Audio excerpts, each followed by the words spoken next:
Criminology is a true crime podcast that may contain discussion about violent or disturbing topics. Listener discretion is advised.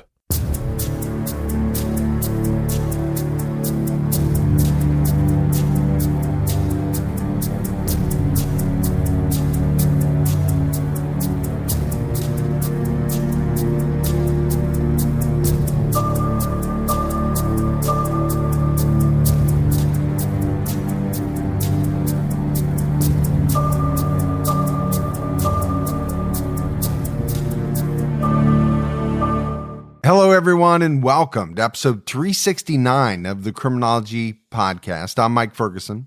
And this is Mike Morford. Morf, how you doing, buddy? Getting ready for vacation?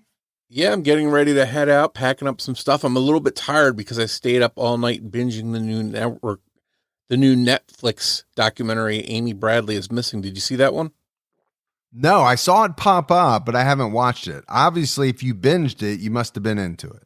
Yeah, it was really good. It was well done, and I came away believing that she's still alive and out there. I don't want to give any spoilers for anyone, but I thought it was well done, and I'd recommend it.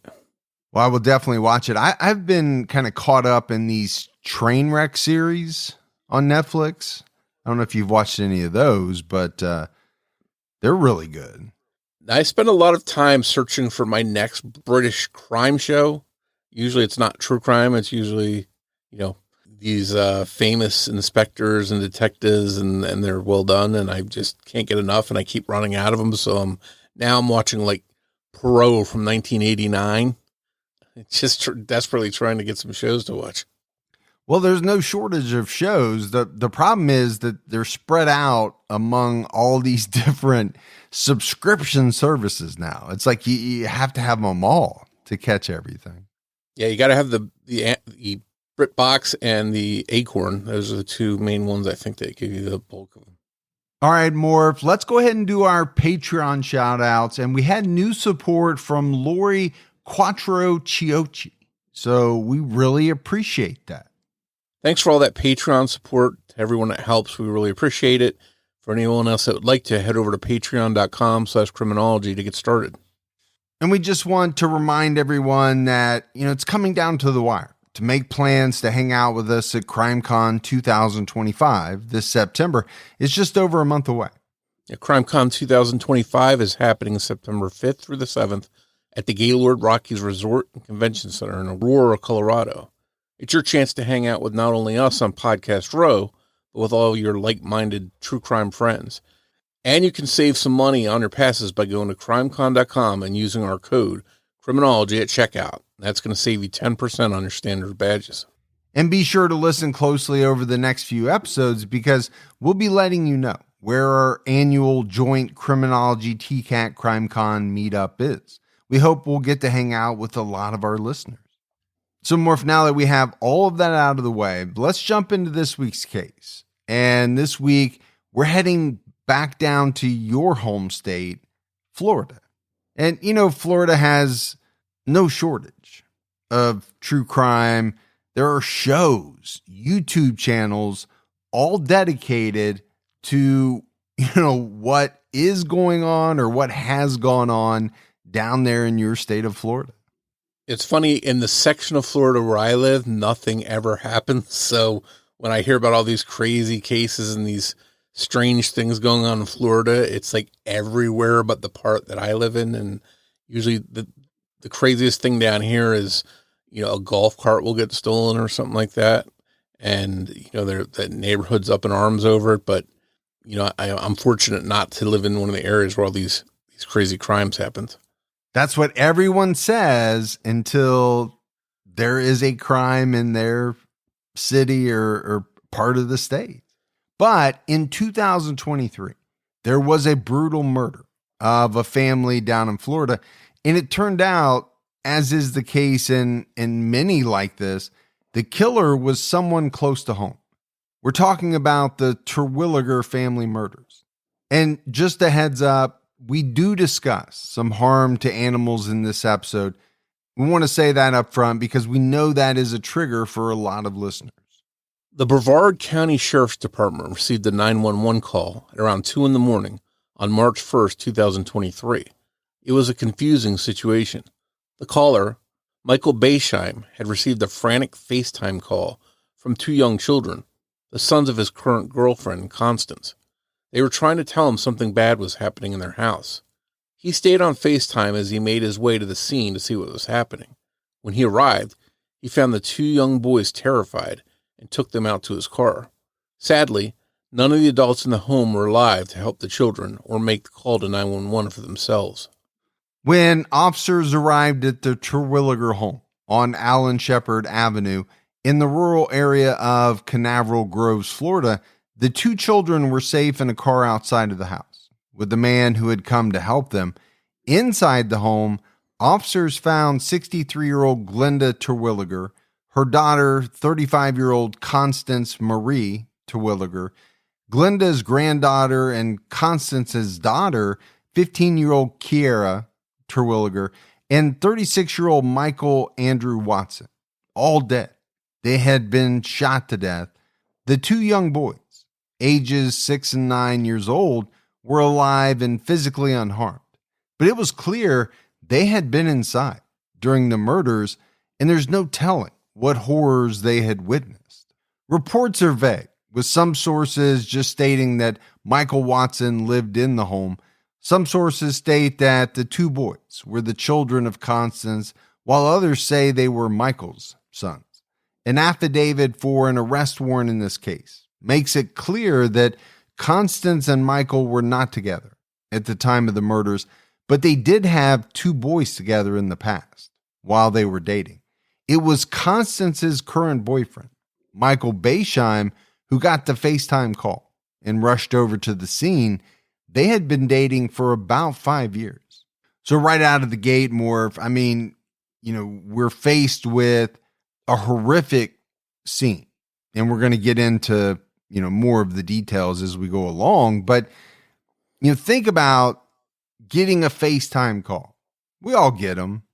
Most people have FaceTime or some equivalent. They're meant to be fun, a way to talk and see someone at the same time. My daughters often FaceTime my wife and I from college. It's just a great way to see them because we don't get to see them every day. But this is something completely different. You have two young boys FaceTiming and right away saying that something is really wrong. And I think like most of us would, Michael, jumps into action. I think he realizes that something is dire. I'm sure he has no idea the extent of it, but he rushes to the scene. He gets these two young boys, and then, what's discovered is absolutely horrendous. Yeah, and it's never a good thing usually when you're getting a call that late in the middle of the night, late hours of the morning, whatever you want to phrase it as. It's usually something bad has happened and you're getting a call to let you know about it. So he had to be probably pretty nervous, I would think, getting that FaceTime call that time of the day, probably figuring it was going to be something bad, but probably not having an idea that it would be as bad as it was. No, who wants to go to that extreme in their minds right off the bat? Right? Something's wrong, but you're probably not going there, that a family has been shot and killed. Police asked Michael Beisheim what had happened. According to him, the boys both told him that they had been asleep when the attack began.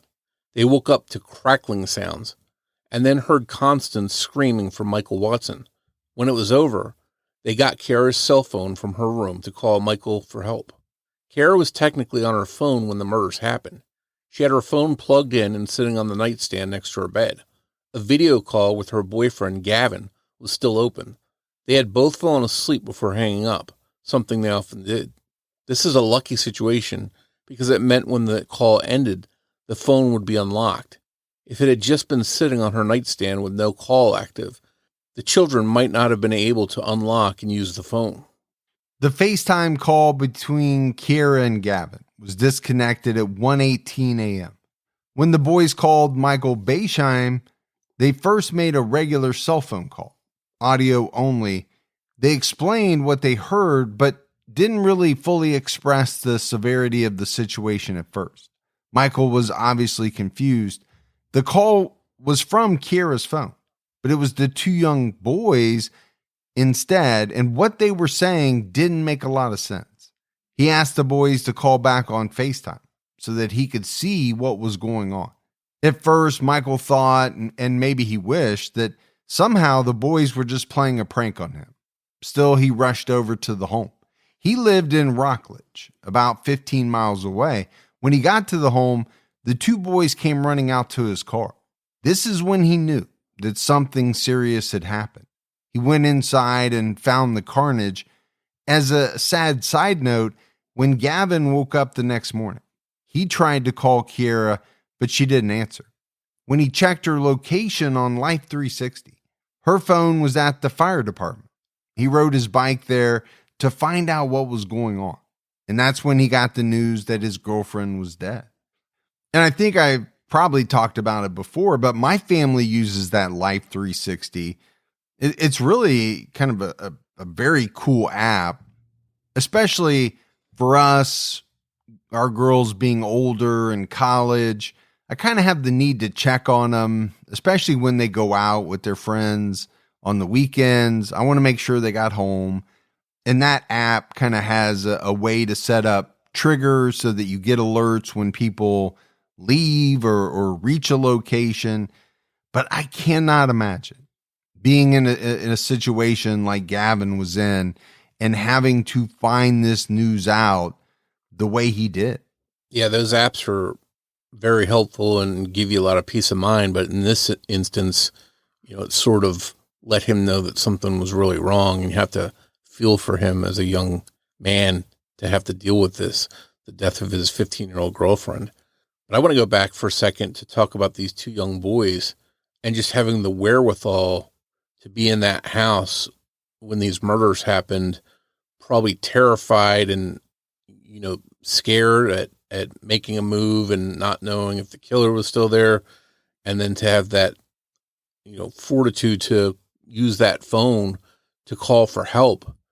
They could have called 911, but just calling somebody that would come help them in any fashion was certainly helpful. And, I give them a lot of credit for being able to have the strength to do that through whatever they experienced in that house. Yeah, that's a good point. I don't think it can be overlooked. I mean, these boys were pretty young. They could have, just hidden. And they could have been so scared that they didn't act at all. But that's not what happened. They at least were able to get to a phone, call Michael. So as you said, there was some strength there to be able to do that. Police asked Michael if he had any idea who might have been responsible for the massacre, and one name jumped to his mind. He told investigators about Kiera's strained relationship with her biological father, Domenico Gigante. He had been suddenly trying to be more involved in her life, and she didn't want him there. Still, he kept showing up at the Terwilliger house unannounced and uninvited at all hours. In fact, the day before the murders, he was with Kiera when she was out shopping for glasses. Gigante called her, and she answered to tell him that she couldn't talk at the moment, and this upset him. According to court documents, he said, "Fuck you," before hanging up. And it's always interesting to me when people are asked, who they think might be involved. A lot of times people have no idea. They don't even have one single name to throw out there because, a lot of families don't have trouble with anyone. But this is a different scenario. I mean, right from the start, Michael gives them the name of the person that he believes it could have been. And then you start to, find out a little bit about the dynamics of the relationship, especially between Domenico and his daughter, Kiera. Obviously, it wasn't good. I mean, when you're saying F you to your daughter and then hanging up on her, well, you got some issues there. And I think police are always going to look at those closest to the victims and sort of work their way out from there. So they probably would have eventually looked at Domenico Gigante, but for Michael to say, hey, there's some problems with this guy, this is someone you're going to want to talk to right away, that probably puts him up a peg in the pecking order of who they want to talk to. Later that day, officers went to Domenico Gigante's. They had the unfortunate task of informing him that his teenage daughter had been killed, but they also wanted to see his reaction to the news. He didn't live with his daughter, Chiara, because he and her mother, Constance, broke up around the time she was born, and when he eventually tried to reach out and start a relationship with her, Chiara hadn't wanted to continue one with him. He tried to reach out and wanted to be in her life, but she refused to reciprocate any of the effort. She just didn't want to see him. She only wanted to be with her mother. As we mentioned, from his text to her the day before, this upset him. The officers also wanted to know if he had any information about who may have wanted to harm Chiara and the rest of her family. So they asked him to go to the Criminal Investigative Services building. Before they left, Gigante asked to go back inside the home to get his keys. It's not an odd request if you're about to leave your home for an unknown amount of time. But when he went back inside, his roommate, Bruce McCain, came outside to talk to police officers. He had some very legitimate concerns about Gigante and some of the things he was saying. While they were inside, out of earshot of the officers, Bruce asked Gigante if he was the person responsible for the murders. Instead of denying it or playing dumb, he admitted that he had shot Chiara 3 times. Body cam footage from the notification also shows that Gigante wasn't the one who asked any questions about what happened to Chiara. Bruce seemed much more shocked and concerned than Gigante, and he was the one who immediately asked what happened and whether they had found her at school. He obviously was imagining some type of horrible accident, maybe a car crash, a shooting, or a fight at the school, something of that nature, not that she had been shot multiple times while she was sleeping in her bed. Bruce McCain was also much more cooperative than Gigante, too. Gigante initially refused to go with officers for the interview, saying that he wouldn't go at this time because he needed to process this. His roommate was the one who said, Domenico, they need to talk to you, and he finally convinced him to go. Once Bruce knew that Gigante shot Chiara, he was extremely upset. He was sure that Gigante had used his gun to do it. Gigante told him quietly, it's just you and me now. We have to stick together, and we will get through this. His backup plan must have been to let Bruce take the fall if investigators tied Bruce's gun to the murders. And I think you have to put yourself in Bruce's shoes. He's got some kind of explosive information from Domenico now. What's he going to do with it? But I really want to go back to, how people act when they're told, very bad news by police. I think in a lot of cases you see where it really kind of raises suspicion on the part of police, because sometimes people just don't act the way that you would think they would, right? Bruce acts like, he can't believe it. He's asking questions. He's shocked. But Domenico Gigante doesn't act that way. And he's actually Chiara's dad. So that had to be pretty eye-opening for police. Yeah, when the roommate that probably doesn't really even know the family is more concerned than the father of one of the victims, that probably jumps out. That probably sticks out like a sore thumb.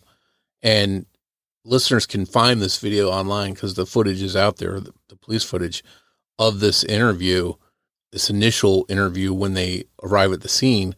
And, the body language by Gigante is just sort of matter of fact. There's no real emotion. He's just, again, we talk about it all the time that it's hard to tell what somebody is really experiencing in that moment because everybody handles grief and different news differently. But I think most people would probably agree that he just didn't seem fazed at all by the news. And in contrast, the roommate is just asking question after question and very concerned. But let's face it, right? The reason why sometimes people don't ask the questions you think they would is because they already know the answer, because they're involved. Now, I'm not saying always, but a lot of times that's, how it turns out to be. Bubba Wallace here from 2311 Racing. Funny thing about being fast, you end up waiting a lot. First to show up, first in line, then just waiting. Me, I rev up Chumba Casino. With over 200 social casino games, no slow lanes here. Why sit around when you can spin? I'm already racing. Your turn. Play for free at ChumbaCasino.com. Let's Chumba. Sponsored by Chumba Casino. No purchase necessary. VGW Group. Void where prohibited by law. 21 plus. Terms and conditions apply. At the police station, Bruce McCain admitted that he knew Gigante had been thinking about the murders before they happened. Just one day prior, Gigante told him, "I guess I'm going to go over there and kill them all." Unfortunately, Bruce didn't take him seriously because this wasn't the first time he had made that kind of threat. He hadn't followed through before. Why should it be expected that he was going to this time? According to police documents, Bruce later said to police, "God help me, maybe I should have known." But it seemed like just another one of his fits.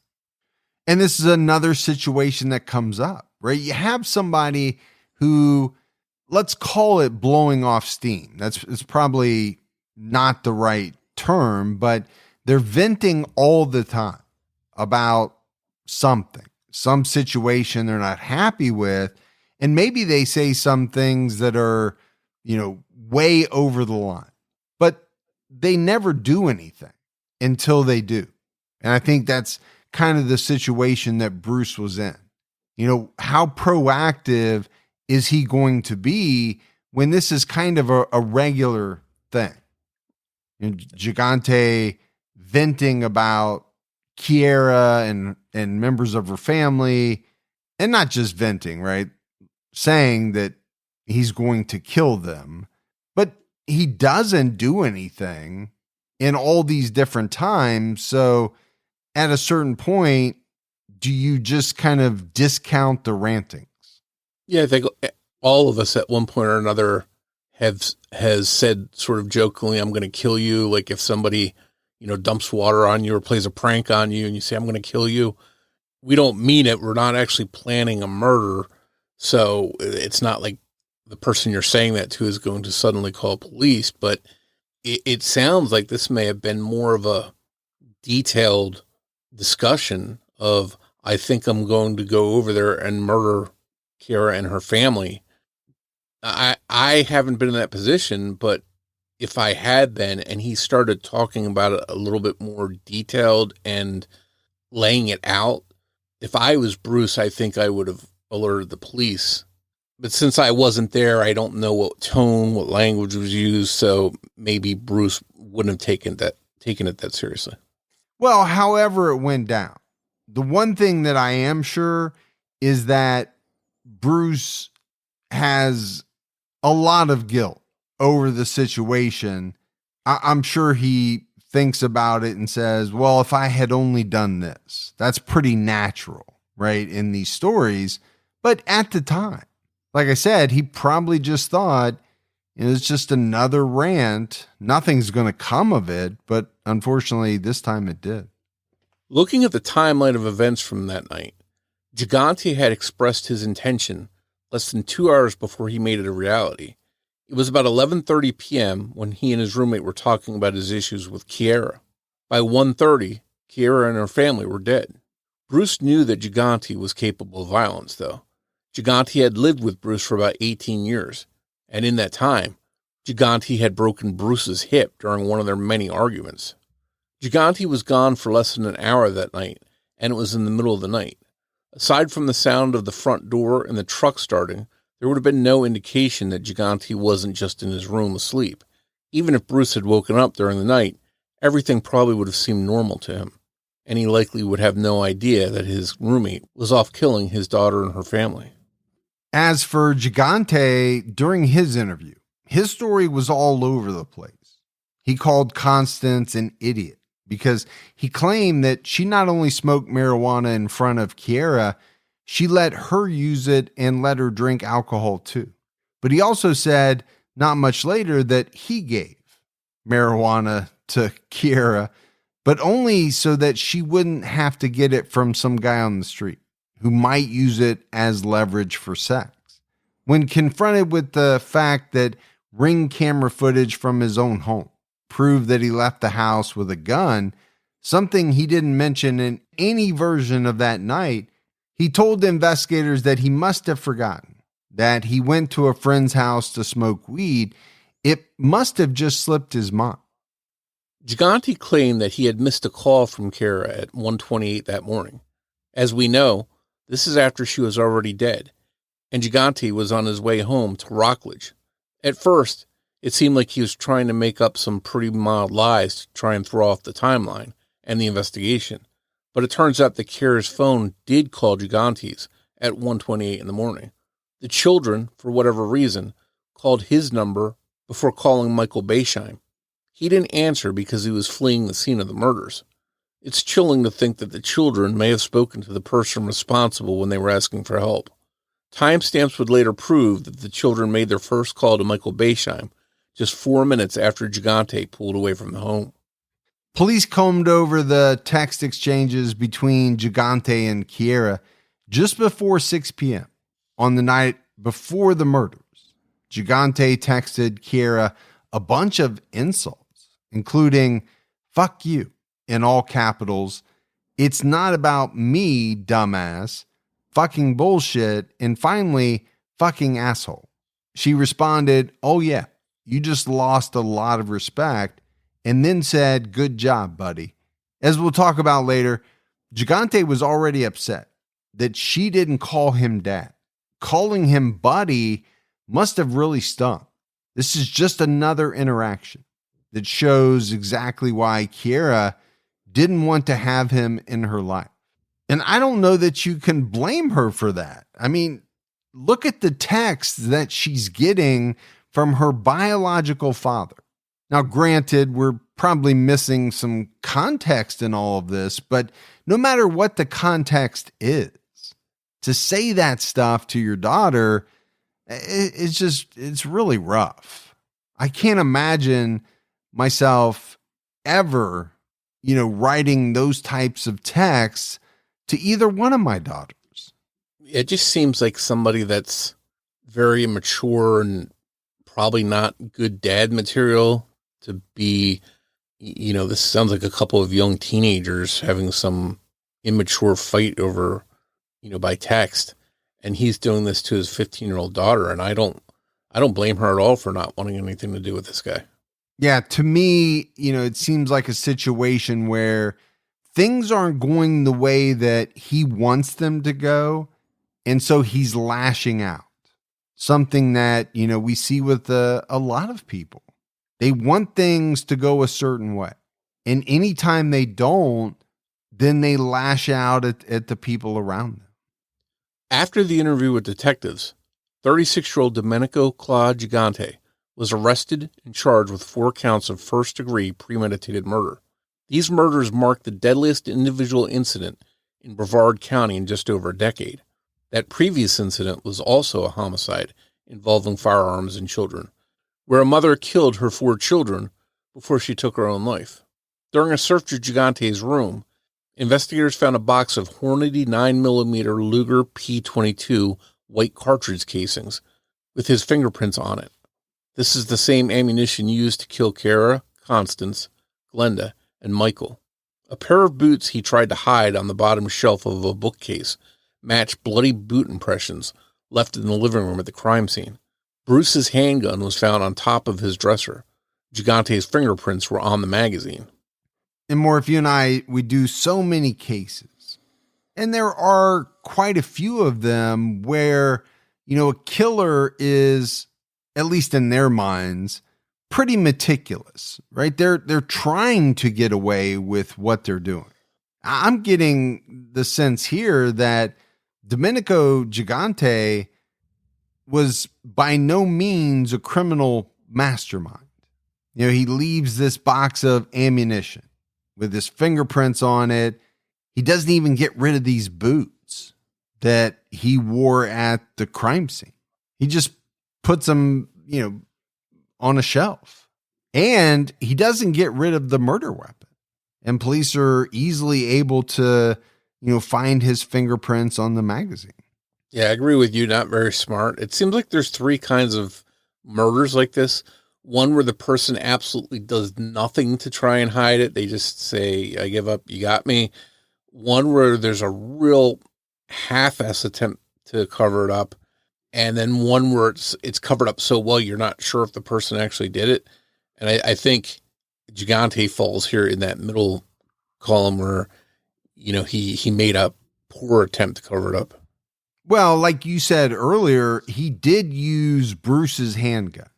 And maybe he thought, for some reason, if it ever hit the fan, they would think it was Bruce because it was his gun. But the fact that his fingerprints are on the magazine kind of, lend away from that idea. Brevard County Sheriff Wayne Ivey held a press conference to update the shocked community. He said, "I'm going to tell you that this is an extremely violent individual with an extremely violent past dating back as far as 2005, who should have never been on our streets, where he could take the lives of this entire family. That 2005 arrest was for domestic violence and battery, followed by multiple arrests in 2008 for cruelty to animals. This wasn't just neglect or being too rough with them. According to Sheriff Ivey, he actually killed the dog by slamming his head on a table and breaking its neck, then stabbing another dog. This is the same year that Kiera was born." Sheriff Ivey said, "There is a direct correlation between somebody who can harm an animal. Somebody that has enough evil inside to harm an animal has that same evil to harm a human." And obviously that information is why we gave the disclaimer at the beginning of the episode. That's rough stuff to hear. But I agree with the sheriff. If you can do something like that to an animal, is it that much of a stretch to think that you have the same type of evil inside you to harm a human? A lot of people, if they were really being honest with themselves, might say, well, I could harm a human before I could harm an animal. That's how much people love their animals. Yeah, I think it's because animals have no chance to defend themselves. Humans, as tragic and terrible as this is, they have the ability to lock doors or to arm themselves or maybe call 911 or run away. Animals really have no idea what's happening and no way to defend against it. So I think that's why so many people get really angry when somebody does this to an animal. And we've seen it time and time again, that people that do this kind of stuff to animals, they go on to do things like that to humans. It's not a big leap. Well, just look at how many serial killers we've profiled over the years and how many of them had cruelty to animals in their past. There is some correlation. There's just no way around it. Somehow, Gigante apparently managed to stay out of trouble until 2012, when he was charged with aggravated assault and aggravated battery with a deadly weapon. Todd Brown, who was the spokesperson for the state attorney's office, said at a briefing, "There is no justification for these crimes, and our office will aggressively prosecute Gigante, seeking justice on behalf of the victims and the maximum penalty permissible under Florida law." Gigante pleaded not guilty to the 4 murders and was held without bail. 1 month after the killings, a grand jury indicted him on all 4 counts of murder and an additional count of armed burglary while inflicting great bodily harm or death. Following the indictment, the prosecution filed a notice of intent to seek the death penalty. Florida State Attorney Phil Archer briefed the public saying, even though Gigante's prior convictions could not have produced a prison sentence preventing these horrific crimes, I am aware of the great responsibility placed on my office to use every means possible to protect society from predators and seek justice on behalf of victims, going on to explain that this includes asking a jury to impose the ultimate punishment of putting a criminal defendant to death to ensure that outcome. Well, we talk about the death penalty a lot, and I understand it's a sensitive topic. Some people are good with it. Some people are completely opposed to it.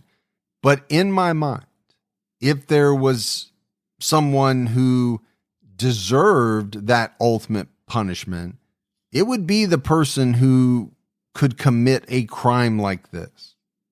Yeah, 4 murders of sleeping victims, no chance to defend themselves. One of them, his own daughter. I mean, that's just as low as you can go. And if there is a case that calls for the death penalty, you would think this would be it. After his arrest, Gigante was very upset with his roommate Bruce for cooperating with the investigation. Astonishingly, as a last-ditch effort, Gigante asked Bruce to confess to the murders out of love. Obviously, Bruce declined to take the fall for his roommate. Surveillance footage, cell phone records, and GPS data all prove that Gigante left his home in Rockledge, a little less than half an hour away, around 1 a.m., and headed to Canaveral Groves. Gigante left his phone at home during the time of the murders. There was no activity from the time he pulled out of the driveway until he got back to his house. This appears to have been done on purpose to try and create an alibi for himself. If his phone was at his house, how could he have been at the crime scene? He pointed to the phone's location as proof that he was innocent before his arrest. As we mentioned earlier, surveillance footage from Gigante's house showed him getting into his truck with a gun in his hand. More surveillance from a home nearby the crime scene captured Gigante pulling up to 4075 Allen Shepard Avenue and parking in the driveway. After he parked, he walked up to the home and broke in by kicking in the front door. A boot print was left next to the door handle. He went to Glenda's bedroom door first. It was locked, so he had to kick that door in too. He shot her in the face. Constance and Michael were in the living room when he found them. They slept there in a makeshift bedroom that was cordoned off from the rest of the room by bookshelves. The noise from kicking down the doors and shooting Glenda had woken them both up. Michael was up and walking toward the noise when he was shot. Constance was found lying on top of Michael in a pool of blood on the floor. Footprints tracked through their blood and around the house as he walked down the hall to Kiara's room. Her door was locked too, so he kicked it in and shot her 3 times in the head. On his way out of the house, he shot Constance one more time, directly in the back of the head. His arrest records list Gigante as over 200 pounds, so kicking down all these doors apparently was not an issue for him. The surveillance camera that caught Gigante arriving also captured the sound of him kicking down the door and multiple gunshots as he made his way through the home, as well as the sound of a woman screaming, which we know from the affidavits in the case was constant. The attack happened incredibly quickly. It was over almost before it began, according to the timestamps on the surveillance footage. Gigante arrived at 1:19 a.m. and left just 4 minutes later. The actual murders, from the time he shot Glenda to the time he shot Kiara, took place in approximately 90 seconds before he fled. And Michael Beisheim arrived there just a few minutes later. If this had taken longer and Gigante was delayed, Michael may have encountered Gigante fleeing, and we may be talking about one more victim. So there's a couple of things that jump out at me here. One is just how quickly all of the people in this house were murdered. And you think about the span of 90 seconds. 90 seconds goes by so very quickly.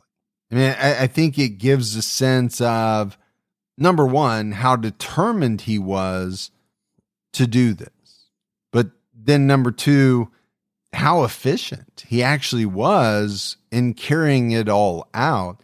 And then the other thing was, kind of all of what was captured on surveillance footage. We talk about it a lot, but the proliferation of the doorbell cameras, home security cameras, things like that, they have added just a completely different element to catching what happens in some of these crimes. You think about it, Morf, there's video, there was also sound. So, look at the evidence that police have. They have this guy leaving his house with a gun in his hand when he gets into his truck. They have footage of him parking in the driveway, and then footage and audio of him kicking in the door, gunshot audio, screaming audio. This is a prosecutor's dream to have this much evidence against a suspect. Unfortunately, this is probably an outlier as far as crimes go. You don't always have smoking gun evidence, no pun intended, to where you have, video footage of the suspect leaving their house and then arriving at the victim's house. This just seems like something that's going to be a nightmare for a defense team to try and defend. How do they explain that away?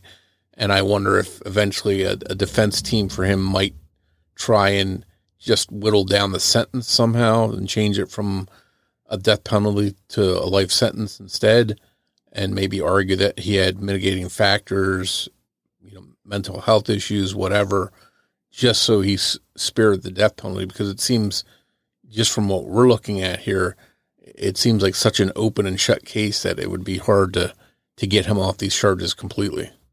Yeah, I think in some situations, the defense knows that even though they're going to try, it's going to be very tough to completely get an acquittal on the murders. And then it becomes more of a, well, how do we mitigate the sentence?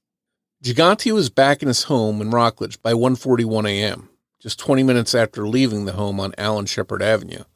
As soon as he got inside the house, he continued to create his alibi. He texted Kara apologizing for not answering when she called because he said he was on the toilet. He also apologized for overreacting earlier in the day and said he would be bringing her sushi soon, like everything was fine. And we need to talk a little bit more about these two young boys who survived this horrible situation.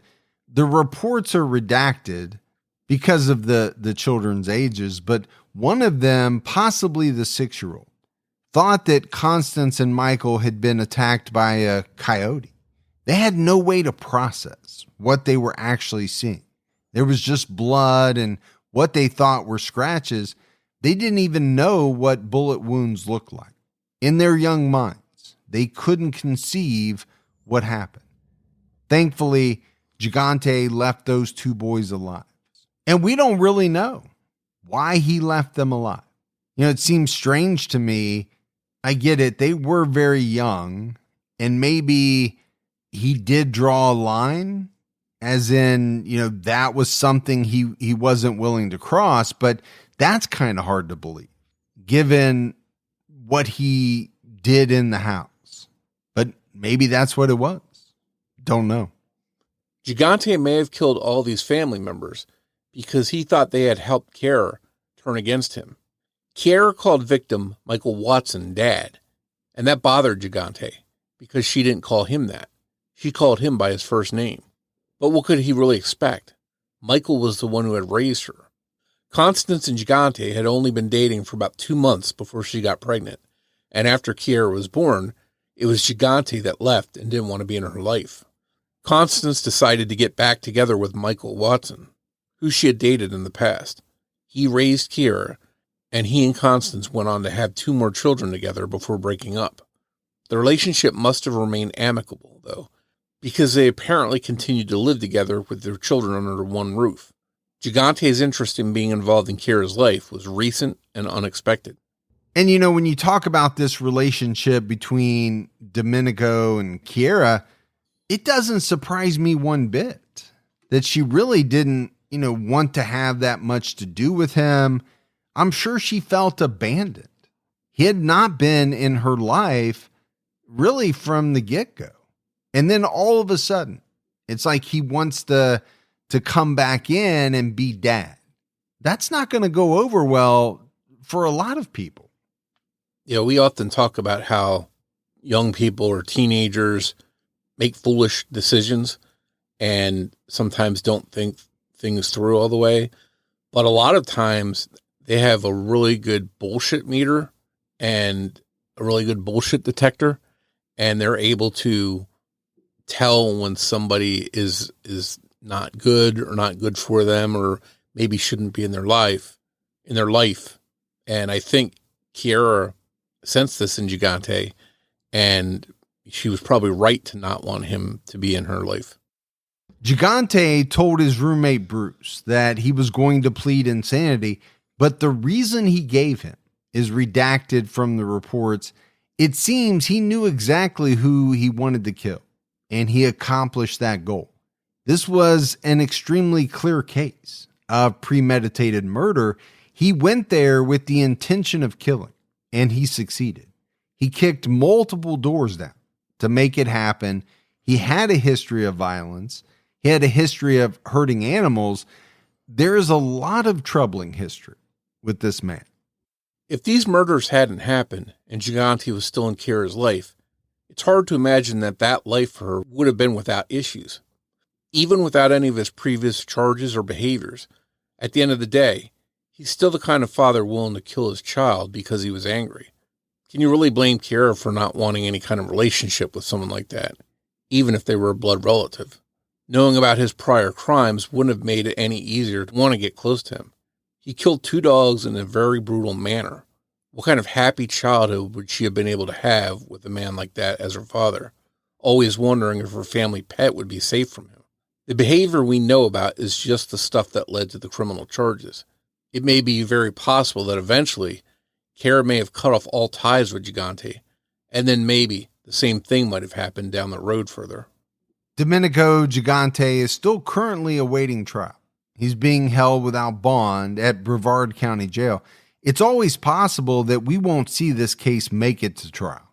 He could still decide to plead guilty. It would save the trouble of a trial, and if he is found guilty, a long and drawn-out process of appeals. The children will probably have to testify and face Gigante in court if he doesn't decide to change his plea. And the last thing we want to see is those kids have to do this, relive the terrible events of that night. But if it happens more, they may have to be brave once again to help put this guy away. Now, as we said, as we wrap this case up, the mountain of evidence against this guy seems to be staggering. You have digital data. You've got surveillance video and audio. You've got fingerprints, the bloody boots. I mean, I feel like if you're the prosecutor, you have to be pretty secure in the thought that you're going to be able to get a conviction. Yeah, I'm no attorney, but to me, this seems like one of the easiest cases that a prosecutor could ever get. You've got the murder weapon in Gigante's home.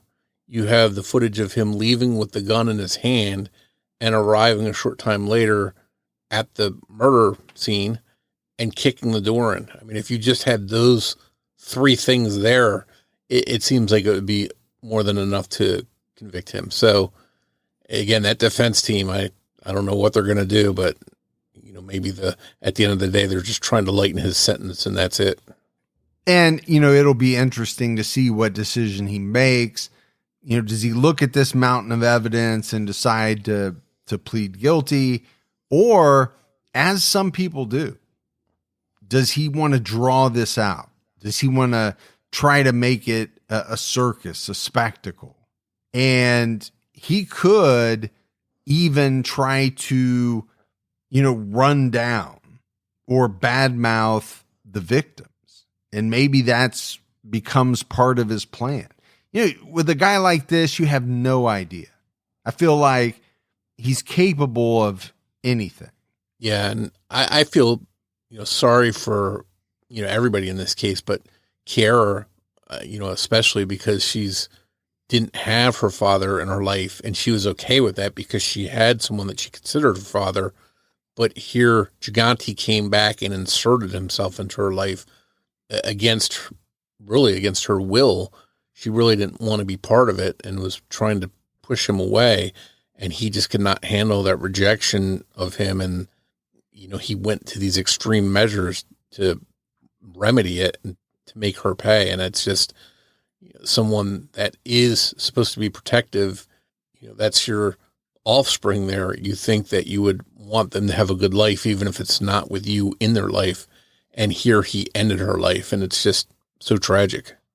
Yeah, the whole time that we were going through this, the one thought that kept popping into my head was, this guy is angry about the current situation, right? That Kiara doesn't want him in her life.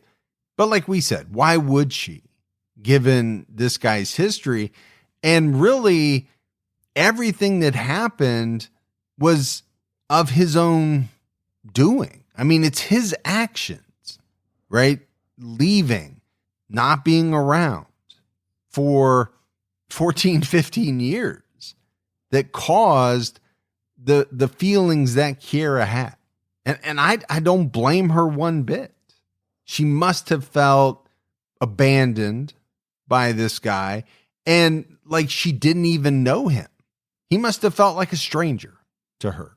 And on top of that, maybe a dangerous stranger, knowing, what his past history and record was.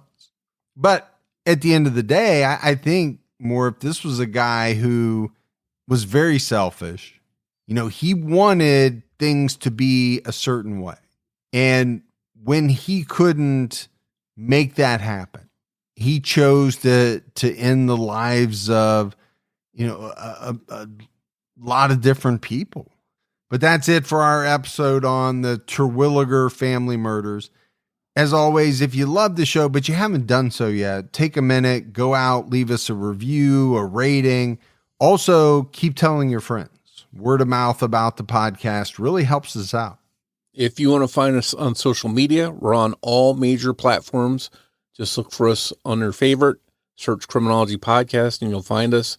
You can also visit our website, criminologypodcast.com.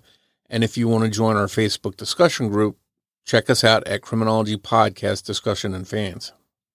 So that's it for another episode of Criminology, but Morf and I will be back with all of you next Saturday night with a brand new episode. So until then, for Mike and Morf, we'll talk to you next week. Take care, everyone.